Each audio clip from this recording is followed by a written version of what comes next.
ہم جو زندگی گزار رہے ہیں اس میں اللہ کی کوئی حیثیت نہیں ہے، یعنی اس کی بڑائی کا یا اس کے حاکم ہونے کا نہیں، ہم تو خود ہی اپنے حاکم بن بیٹھے ہیں، اور ہمارا معبود، حقیقی معبود جو ہے وہ ہمارا خواہشات نفس ہے۔ ہمارا معبود اللہ نہیں نہ ہے، نہ اس کو ہم معبود بنانا چاہتے ہیں۔ اور بات یہ ہے کہ دیکھیں، مجھے بڑی تکلیف ہوتی ہے، ہر بات کی وضاحت کرنا پڑتی ہے اور تشریح کرنا پڑتی ہے، اور یہ تو بڑا مشکل ہو جاتا ہے۔ معبود کیا ہے؟ جس کی آپ بات مانیں، جس کے لیے آپ زندگی گزاریں۔ دو باتیں گئی، جس کے حکم کے سامنے سر جھکا دیں اور جس کے لیے آپ زندگی گزاریں، معبود ہے۔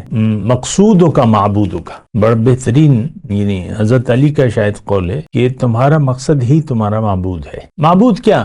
جس کے سامنے آپ سر جھکا دیں وہ آپ کا معبود ہے۔ ہمارا سر جھکا ہوا ہے دنیا کے مفاد کے سامنے، دنیا کے سامنے۔ میں آہستگی سے بات کر رہا ہوں، آپ اس بات پر سوچیں۔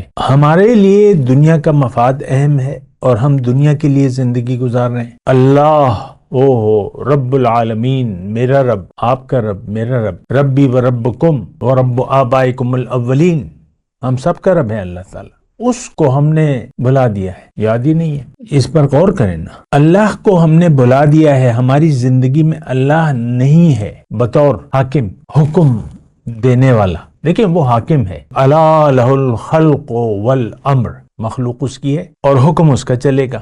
ہم نہیں مانتے۔ زندگی، دیکھیں میں آسان الفاظ، زندگی ہم اپنی مرضی سے گزار رہے ہیں، نمبر ایک۔ نمبر دو بات یہ ہے کہ ہمارا مدعا، مقصود حیات دنیا ہے، مفاد دنیا، ختم بات۔